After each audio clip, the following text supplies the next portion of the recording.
সময়ের স্রোতে কত কিছুই বয়ে যায়, কত চাওয়া পাওয়া, মান অভিমান, দুঃখের গান।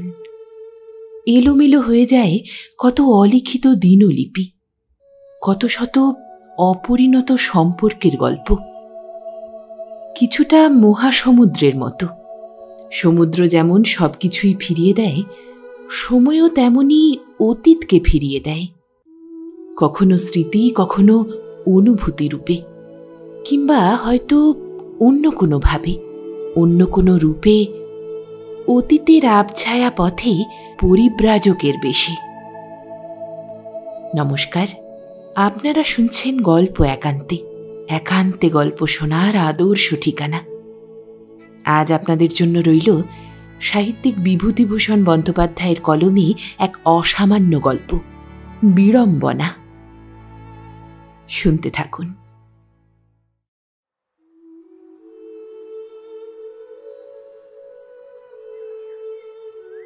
বিষ্ণু অনেকদিন পরে দেশে ফিরল শীতকালে, পৌষ মাসের প্রথম। স্টেশন থেকে নেমে গ্রামে যাওয়ার পথে কলাই মুগের ক্ষেতে শুঁটি পেকে উঠেছে। কোনো কোনো ক্ষেতে ফসল কাটা হয়ে খালি জমি পড়ে আছে। লোকের বাড়ির উঠান পর্যন্ত ছোট এড়াঞ্চির ঝোপ। শীতের সময় সাদা সাদা থোকা থোকা ফুলে মাঠ বন ভর্তি। নতুন কাটা খেজুর রসের সুগন্ধ পথের বাতাসে। গ্রামের নাম ধুত্রবেড়ে, 6 ক্রোশ দূর স্টেশন থেকে। আজ গ্রামে পৌঁছনো যাবে না, বেলা পড়ে এসেছে। বেশি দূরও যাওয়া যাবে না। আরামডাংতা কিংবা সোনাখালি বাক্সা পর্যন্ত সন্ধ্যের আগে পৌঁছে আশ্রয় নিতে হবে কোথাও। বিষ্ণু 2 বছর আগে দিন 10 জন্য গ্রামে এসে দিন কতক জ্ঞাতি ভাইপোর বাড়িতে ছিল। তার আগে আসেনি বোধহয় 13 কি 14 বছর। সে থাকে বহুদূর, সম্বলপুর জেলা, টিটলাগড় বলে একটা গ্রামে। ওখানকার এক উড়িয়া ব্রাহ্মণ জমিদারের ছেলের সে প্রাইভেট টিউটর। বয়স হয়েছে বটে, প্রাইভেট টিউশনই করার সময় এখন নয়। কিন্তু ভাগ্য এর চেয়ে কোনো ভালো জিনিস ওকে দেয়নি। অনতিক্রম্য অদৃষ্ট কেবল দেশ থেকে দেশান্তরে ঘুরিয়ে নিয়ে বেড়াচ্ছে আজ কত বৎসর। উন্নতি হয়নি জীবনে, হবে যে কোনোদিন তার আশাও বড় কম। পরের বাড়িতে থেকে পরের ছেলেকে মানুষ করে বয়স প্রায় 40-এর কোঠায় ঠেকল। পথে মথুরাপুরের সতীশ কলু গরুর গাড়িতে ধানের বস্তার ওপর বসে আসছে। সেই সতীশ কলু ধুত্রবেড়ের হরিগুরু মশায়ের পাঠশালায় দুজনে একসঙ্গে পড়ত। অনেক কাল পরে দেখা, তবুও বিষ্ণু চিনতে পারল। ও সতীশ, ভালো আছো? চিনতে পারো? সতীশের মাথার চুলে পাক ধরেছে। চেহারাখানি বেশ স্থূল এবং হৃষ্টপুষ্ট। সে ঠাউর করে দেখে বলে উঠল, আরে আমাদের সেই বিষ্ণু না? কোথায় আছো আজকাল? থাকি অনেক দূর, উড়িষ্যায়, সম্বলপুর জেলা। সে আবার কোথায়? অনেক দূর, সে তুমি বুঝতে পারবে না। কোন রেলে যেতে হয়? হাওড়া থেকে উঠতে হয়। তা কি করো সেখানে? কত মাইনে পাও? ছেলে পড়াই, গোটা 50 টাকা পাই। সতীশ তাচ্ছিল্যের ভঙ্গি করে বললে, মোটে? এলতলা বেলতলা শেষে বুড়ির বটতলা। তার চেয়ে যে আমরা দেশে থেকে ভালোই করছি। এবার ধানের কাজ করে তোমায় বলতে কি, 4,000 টাকা তোমার মা বাপের আশীর্বাদে। সতীশের রোজগার পুষ্ট ভুঁড়ির ভারে বিব্রত বলদ দুটি গাড়ি বহন করে ক্রমে দূরে চলে গেল। একদিন ক্লাসে ভালো ছেলের অধিকারে গুরুমশাইয়ের নির্দেশ মতো সে সতীশ কুলুর কান মলে দিয়েছিল, হাতে নাড়ু গোপালের ইট তুলে দিয়েছিল। আজ সতীশ তার শোধ তুলে নিলে। তবুও তো সে সতীশকে আসল মাইনের চেয়ে কিছু বাড়িয়ে, বেশ কিছু বাড়িয়ে বলেছে। পরের বাড়িতে থাকা খাওয়া আর 30 টাকা মাইনে শুনলে সতীশ না জানি কি বলতো। অনেক দিন না এলেও বিষ্ণু চিনতে পেরেছে দূরের ওই বটগাছটা সোনাখালি বাক্সার কুঠি বাড়ির বটগাছ। বেলা পড়ে এসেছে, সন্ধে হবার আর দেরি নেই। সোনাখালিতে রাত্রে কারো বাড়ি থাকতে হবে, কিন্তু ও গ্রামে ভদ্রলোকের বাড়ি বেশি নেই বলেই তার জানা আছে। যাই হোক, একজনের কারোর বাড়িতে থাকার একটা জোগাড় করতেই হবে। গ্রামে ঢুকে প্রথমেই তার নজরে পড়ল রাস্তার বাঁ দিকে যেখানে আগে বাঁশবন ছিল, এখন সেখানে একটা ছোট ঘর। বাইরে লেখা আছে ইউনিয়ন বোর্ড দাতব্য চিকিৎসালয়। নতুন ব্যাপারটা, হে গ্রামের ত্রিসীমানায় কোনোদিন ডাক্তারখানা ছিল না। একজন লোককে জিজ্ঞেস করে জানলে একটু দূরে পুকুর পাড়ে যে খড়ের ঘর, সেটাই ডাক্তারবাবুর কোয়ার্টার্স। ডাক্তারবাবু ভালো শুনে বিষ্ণু ভাবলে অন্য কোথাও আশ্রয় প্রার্থনা করার চেয়ে ওখানে যাওয়াই ভালো হবে। ডাক্তারবাবুর বাসা খুঁজে বের করতে দেরি হলো না। বাইরেই ডাক্তারবাবু বসেছিলেন, হাত কাটা ফতুয়া, 9 হাতি ধুতি পরনে। পাড়াগাঁয়ের ইউনিয়ন বোর্ডের ডাক্তার, ওর চেয়ে কি ভালো বেশভূষাই বা হবে। বিষ্ণুকে দেখে বললেন, কোথা থেকে আসছেন? কলকাতা থেকে। একটু জায়গা দিতে হবে রাত্রে। আপনারা আগে ব্রাহ্মণ? স্বচ্ছন্দে থাকুন, আমার এই বাইরের ঘর খালি পড়ে থাকে। তা যাবেন কোথায়? যাব আরো ক্রোশ 5-6 এই দিকে। আপনি বোধহয় বিদেশি, সব গ্রামের নাম জানবেন না। আগে না, আমি বিয়ে করেছি এই দেশেই, ধুত্রবেড়ে। বিষ্ণুর মুখে কৌতূহলে রেখা ফুটে উঠল। বললে, ধুত্রবেড়ে? আপনার শ্বশুরের নাম কি? কেন, চেনেন নাকি কাউকে? ধুত্রবেড়ের কালিদাস বাণুজ্যে আমার শ্বশুর। বিষ্ণু চমকে উঠল। হঠাৎ যেন চোখের সামনে কতগুলো কি মাকড়সার জালের মতো ভেসে উঠে মিলিয়ে গেল। কানটা ঝাঁঝা করতে লাগলো।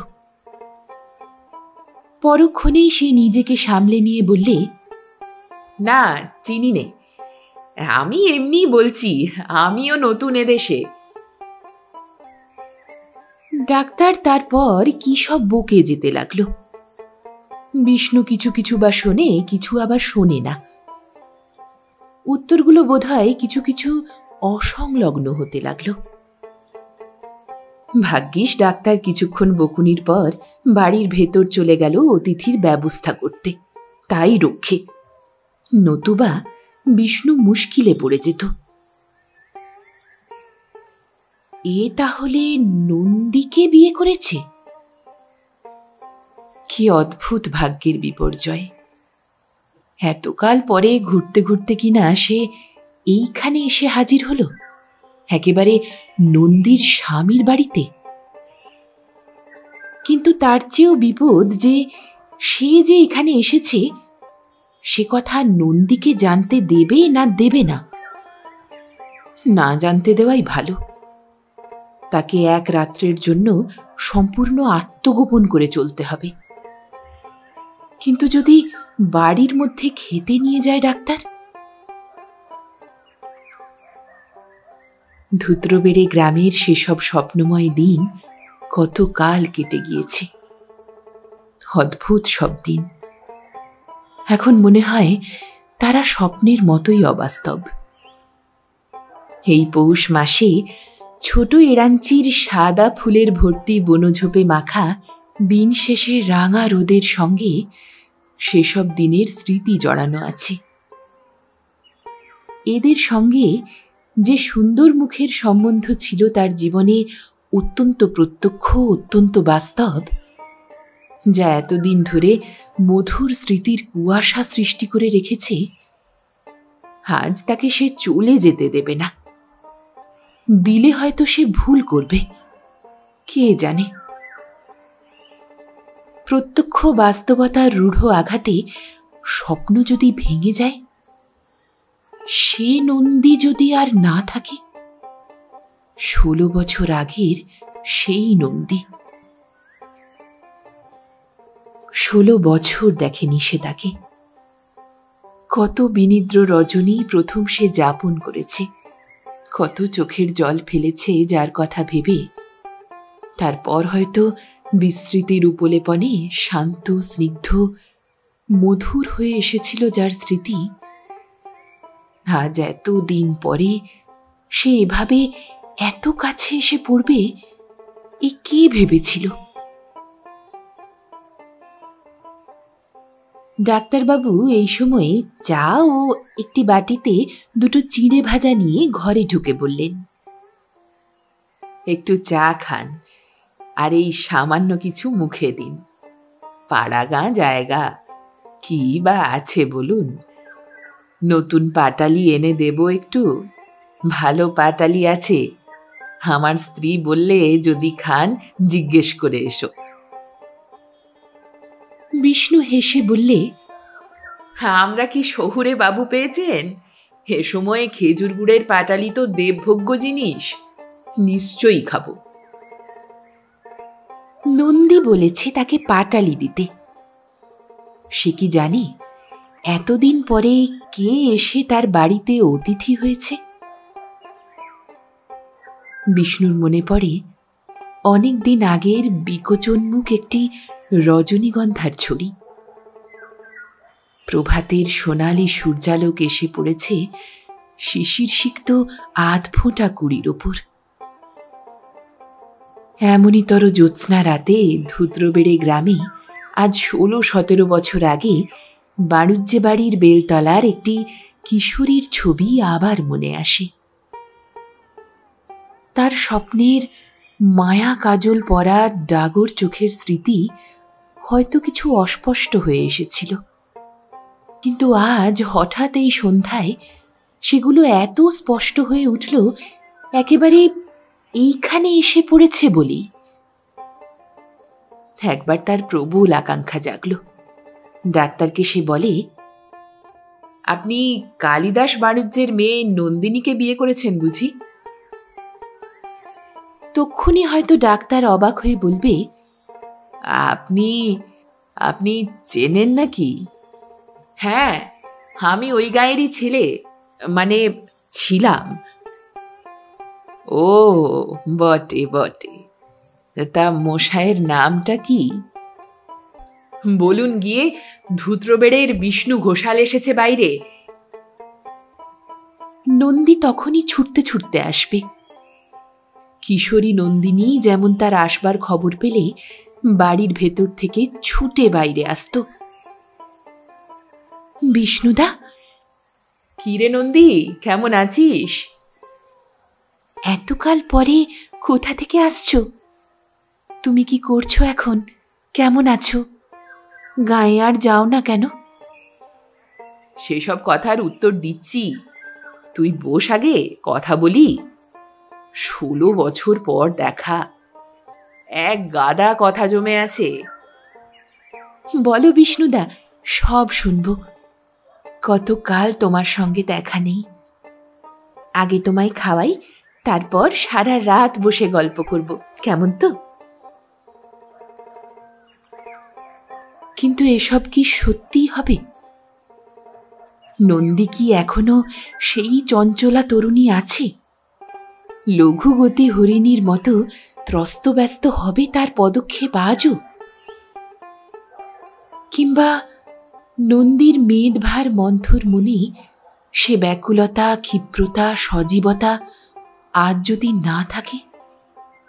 5-6টি ছেলে মেয়ের মা মোটাসোটা গিন্নিবান্নি নন্দীর মধ্যে সেই বিকচোন্মুখ রজনীগন্ধাকে যদি খুঁজে না পায় বিষ্ণু। এসব ভেবে ক্লান্তিতে চোখ বোজে বিষ্ণু। ডাক্তার বললে, মশাই খুব ঘুম পাচ্ছে নাকি? বালিশ এনে দেব? না না, এই তো সন্ধেবেলা। রাস্তা হেঁটেছেন কিনা তাই বলছি। তা তামাক খান? না না থাক, সেই জন্য ব্যস্ত হতে হবে না। আচ্ছা, এই ছোট্ট গায়ে আপনার ভালো লাগে? ডাক্তারবাবু হেসে বলে উঠল, দেখুন দিকি কাণ্ড, ভালো লাগা না লাগার তো কোনো মানে হয় না। আমি করি চাকরি, পেটের দায়ে বন্দি, ভালো আমাকে লাগাতেই হবে। যেখানে ভাত সেখানেই শান্তি। তা তো বটেই।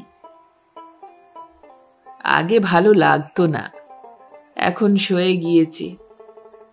যা হোক 2 পয়সা পাই এখানে। আশেপাশের 8-10খানা গ্রামের লোক আমাকেই ডাকে। 2 টাকা ফি করেছি, আর বর্ষাকালে গরুর গাড়ির ভাড়া।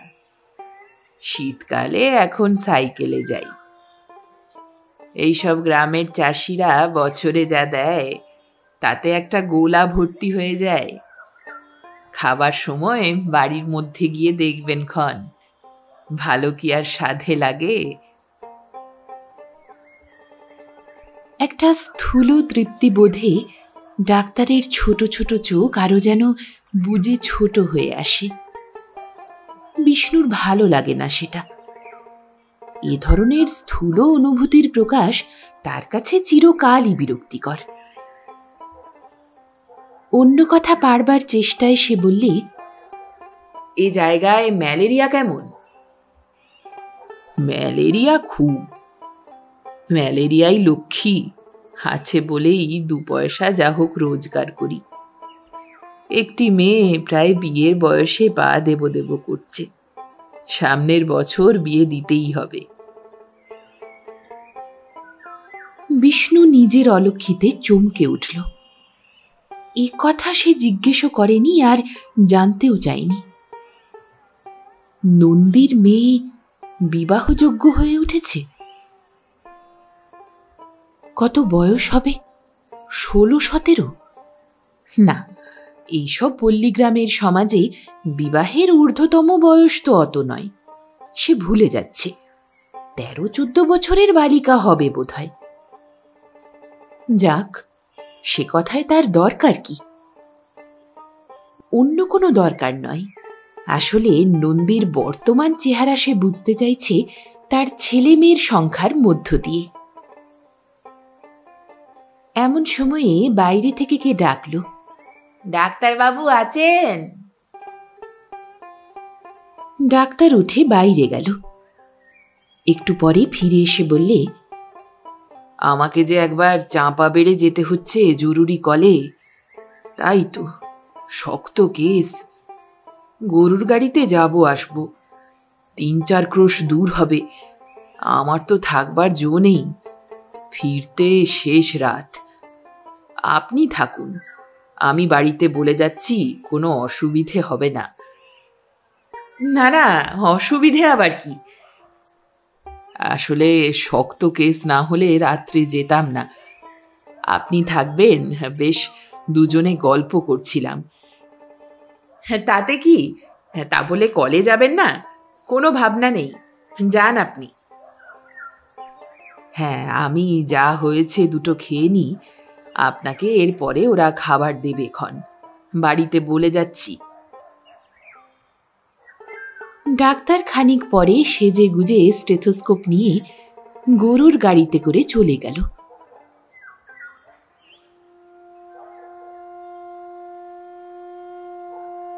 বিষ্ণুর মনের অবস্থা একেবারে অন্যরকম হয়ে গেল ডাক্তার চলে যাওয়ার সঙ্গে সঙ্গে।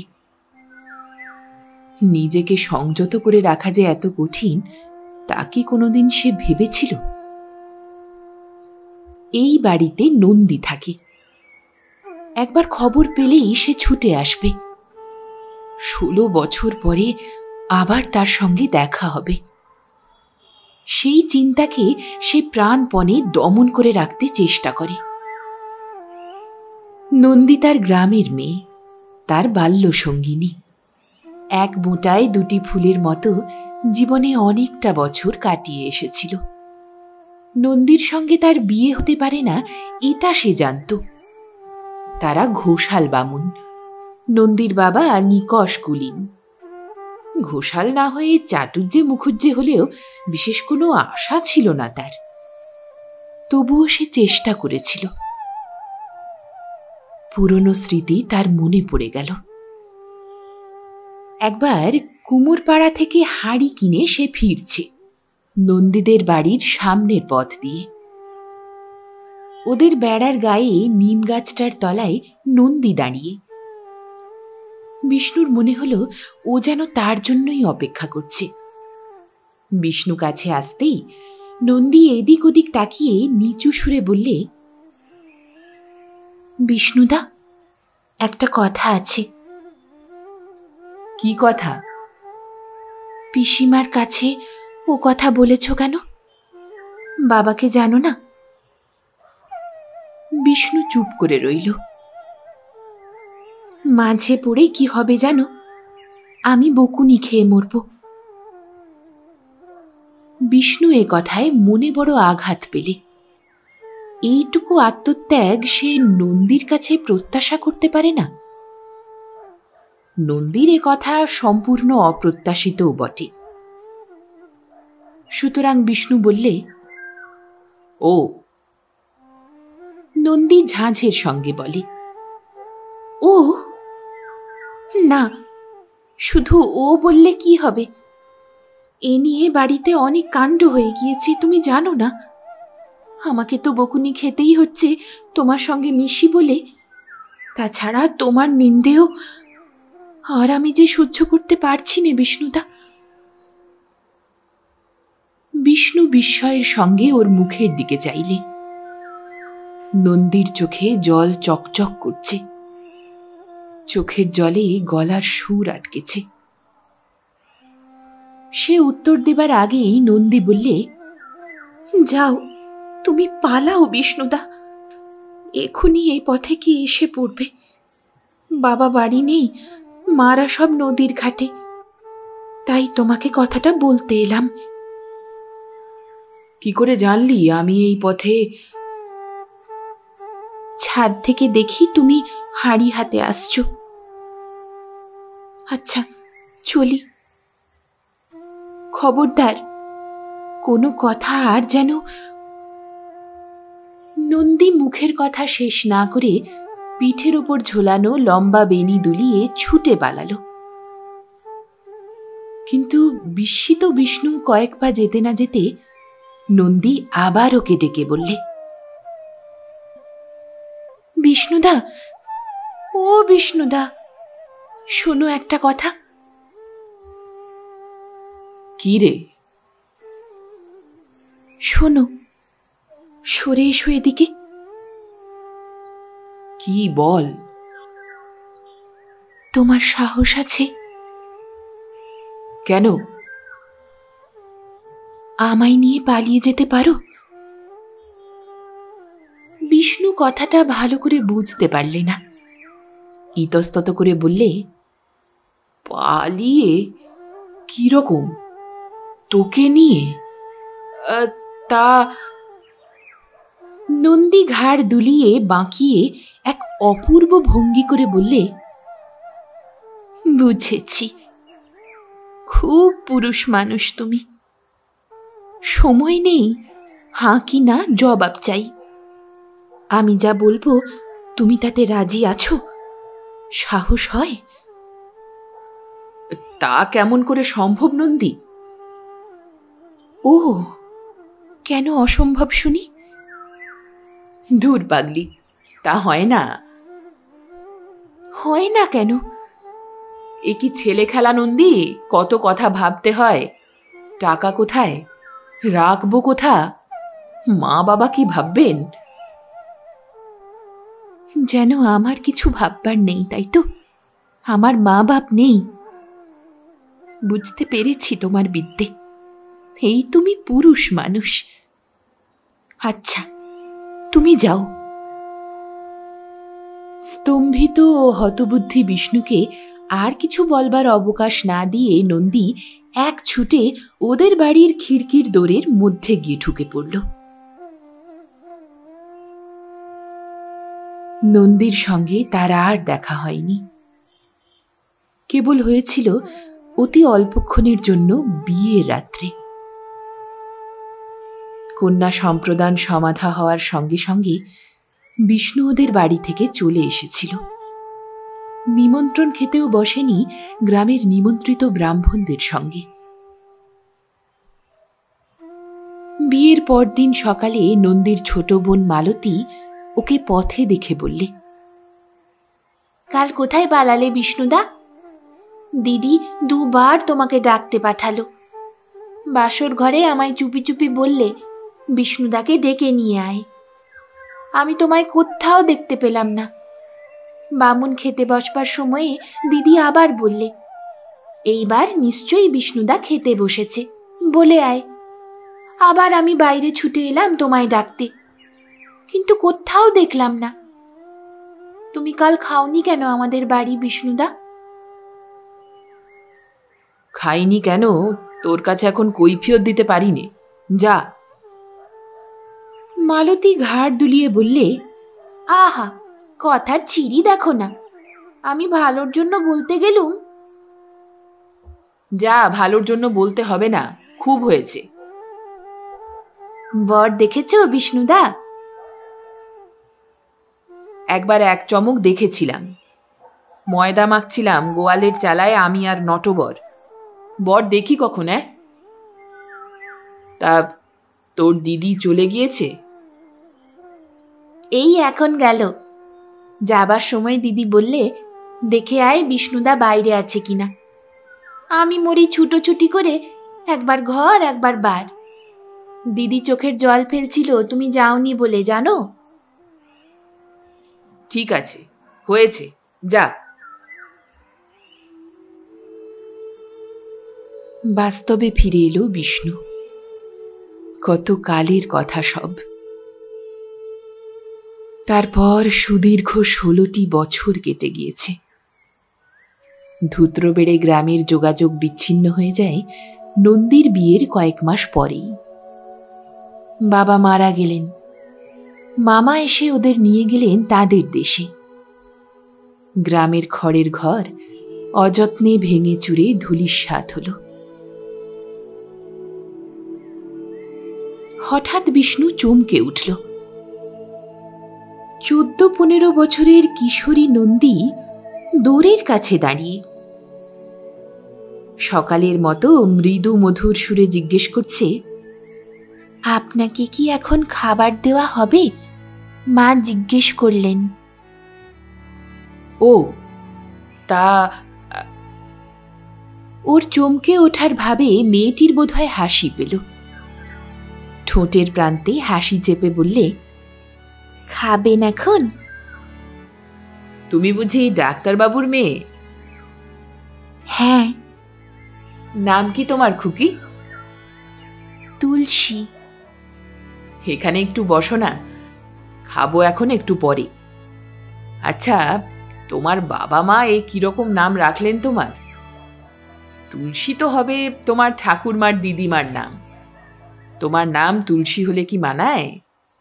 তোমার নাম হবে রেবা, রেখা, শিপ্রা, অনিতা, নিদেন পক্ষে সুকুমারী, সুলোচনা, নলিনী, এইসব। তা না তুলসী। ছো। বিষ্ণুর কথার ভঙ্গিতে মেয়েটি হেসে ফেললে। চোখ নিচু করে শান্ত সুরে বললে, ঠাকুরমা রেখেছিলেন। আমি যখন হই ঠাকুরমা বেঁচে ছিলেন কিনা। তোমাদের দেশ কোথায়? নদে জেলা, মদনপুরের কাছে। দেশে বড় তো যাওয়া হয় না, বাবার যেখানে চাকরি সেখানেই থাকতে হয়। তুমি বড়? আর কটি ভাই বোন? আমার ছোট আরো 2 বোন, ছোট আরো একটি ভাই এই 2 বছরের। বেশ। খানিকক্ষণ কথাবার্তার পর মেয়েটি বললে, এইবার খাবেন? বিষ্ণু বললে, মন্দ নয়, জায়গায় এই বাইরের ঘরেই করো। কেন? ভেতরের রোয়াকে করি, রোয়াকের উপর চালা আছে। না না, তুমি বাইরের ঘরে এইখানেই জায়গা করো খুকি, বাড়ির মধ্যে দরকার নেই। মেয়েটি বাড়ির মধ্যে চলে গেল, কিন্তু অনেকক্ষণ পরে এসে বললে, মা বললেন এখানে খাওয়ার অসুবিধে হবে, রান্নাঘরে রোয়াকে জায়গা করে দিতে বললেন। বিষ্ণু ব্যস্ত হয়ে বললে, না না, তুমি খুকি বাইরেই জায়গা করে দাও, কোনো অসুবিধে হবে না, বাড়ির মধ্যে আমার বাধা বাধা ঠেকবে, এইখানেই দাও না। খুকি বাড়ির মধ্যে চলে গেল আবার। বিষ্ণুর সমস্ত দেহ মন চঞ্চল, উত্তেজিত হয়ে উঠেছে। এই মেয়েটির মধ্যে 15 বছরের কিশোরী নন্দীকে কতকাল পরে আবার সে প্রত্যক্ষ করলে। সেই চোখ মুখের ভঙ্গি, সেই হাসি, স্বপ্নের মতো মনে হয় সব। অবশেষে বাইরের ঘরেই খাবারের জায়গা করে দেওয়া হলো। তুলসী পরিবেশন করলে। দোরের বাইরে ফিসফিস শব্দ শুনে বিষ্ণুর মনে হলো এর মা রান্নাঘর থেকে খাবার বয়ে নিয়ে এসে ওকে সাহায্য করছে। বিষ্ণু আগে থেকেই সতর্ক হয়ে দোরের দিকে পিছন ফিরে বসেছে। নন্দী যেন কিছুতেই জানতে না পারে আজ সে তার বাড়ির অতিথি। খাওয়া শেষ হয়ে গেল, রাত বেশি হয়নি। পাড়াগাঁয়ে শীতের রাত্রে সকাল সকালই লোকে আহারাদি চুকিয়ে ফেলে। বিষ্ণু একটা ব্যাপার বেশ বুঝতে পারলে আজ সে এখানে থাকলে নন্দীকে না ডেকে তার সঙ্গে দেখা না করে থাকতে পারবে না। বারবার তাকে এই ইচ্ছা দমন করতে হয় প্রাণপণে। বারবার আবার অন্য পথ দিয়ে সেটা এসে মনকে চঞ্চল করে তোলে। ধমনীতে উন্মাদ রক্ত স্রোত বইতে শুরু করেছে। মন বলছে, নন্দীকে ডাকো, জীবনে এমন অবসর আর পাওয়া যাবে না। কতদিন পরে দেখা করবে না? ঘুম অসম্ভব। সে একটিবার নন্দীকে খবর পাঠাবে। দেখা করতে দোষ কিছুই নেই। তুলসীকে ডেকে খবর পাঠাবে, কিন্তু কিভাবে বলবে? তুলসী, তোমার মামার বাড়ি কোন গ্রামে? ধূত্রবেড়ে? তোমার মা তাহলে আমাদেরই গ্রামের মেয়ে। বলো গে, ধূত্রবেড়ের শিবনাথ ঘোষালের ছেলে বিষ্ণু ডাকছে, দেখা করবে। না না, ওভাবে নয়। তুলসীকে ডেকে কথায় কথায় বরং তাকে শুনিয়ে দেবে যে তার বাড়ি ধূত্রবেড়ে। এতে তুলসী নিশ্চয়ই বলবে যে তার মামার বাড়িও সেই গ্রামে। ডাক্তারের সঙ্গে এ সম্বন্ধে যে কথা একবার হয়েছিল, তুলসী তার খবর রাখে না। তুলসী তখন তার মায়ের কাছে গিয়ে ঠিক বলবে বাইরের ঘরে যিনি এসেছেন তিনি ধূত্রবেড়ের লোক। নন্দী নিশ্চয়ই বলবে নাম কি জিজ্ঞেস করে আয়। বাপের বাড়ির গ্রামের লোক সম্বন্ধে নন্দী উদাসীন থাকতে পারবে না। তখন বিষ্ণু বলবে, বলো গিয়ে ধূত্রবেড়ের শিবনাথ ঘোষালের ইত্যাদি ইত্যাদি। নন্দী ছুটতে ছুটতে আসবে বাইরের ঘরে। বিষ্ণু বিছানা থেকে উঠে বসল। উত্তেজিতভাবে কিছুক্ষণ পায়চারি করলে বাইরের দিকের রোয়াকে। তারপর ডাক দিলে, তুলসী, তুলসী। তুলসী ছুটে এলো বাইরের ঘরে। বিষ্ণু বললে, ডাক্তারবাবু কখন ফিরবেন খুকি? গলার সুর অনেকটা নিচু করেই সে কথা বলছে অনেকক্ষণ থেকে। তুলসী বললে, তা তো জানি নে, মাকে জিজ্ঞেস করে আসবো। থাক। হ্যাঁ শোনো, আমি এক্ষুনি চলে যাব। বিশেষ জরুরি একটা কাজ মনে পড়ে গেল, ট্রেন ধরতে হবে গিয়ে। তোমরা বাইরের দোরটা বন্ধ করে দাও। তুলসী অবাক হয়ে বললে, এত রাত্রিতে এই শীতে এখন যাবেন কেন? কাল সকালে উঠে। বিষ্ণু ব্যস্তভাবে বললে, না না, আমার খুব জরুরি দরকার। এই রাত 12টায় ডাউন খুলনা মেলেই আমাকে যেতে হবে। তুমি বাড়ির মধ্যে গিয়ে বলোগে। তুলসী তখনই বাড়ির মধ্যে গিয়েই আবার ফিরে এসে বললে, মা বারণ করছেন, এসব দেশ তো ভালো না, এত রাত্রিরে যাবেন না। বাবা রাত 3টের মধ্যে চলে আসবেন। আপনি না হয় সেই গরুর গাড়িতেই যাবেন, হেঁটে একা যাবেন না স্টেশনে। নন্দী বারণ করে পাঠিয়েছে। কাকে বারণ করেছে না জেনেই বারণ করে পাঠিয়েছে। বিষ্ণু হঠাৎ যেন রূঢ় হয়ে উঠল। ঈষৎ রুক্ষ কর্কশ সুরে বললে, না না, আমার কাজের ক্ষতি হবে, থাকবার জো নেই। বাইরের দরজাটা বন্ধ করে দাও। বিষ্ণু সরলা গ্রাম্য বালিকাকে অবাক করে দিয়ে একরকম ছুটেই বাড়ির বার হয়ে গেল। তারপর নিঃসঙ্গ তারা ভরা রাত্রি, মাঠের পর মাঠ, পৌষের কনকনে শীত, প্রস্ফুট সর্ষে ফুলের সুগন্ধ, বহুদিনের স্বপ্ন ভরা প্রথম যৌবনের নেশা ওর শিরায় শিরায়।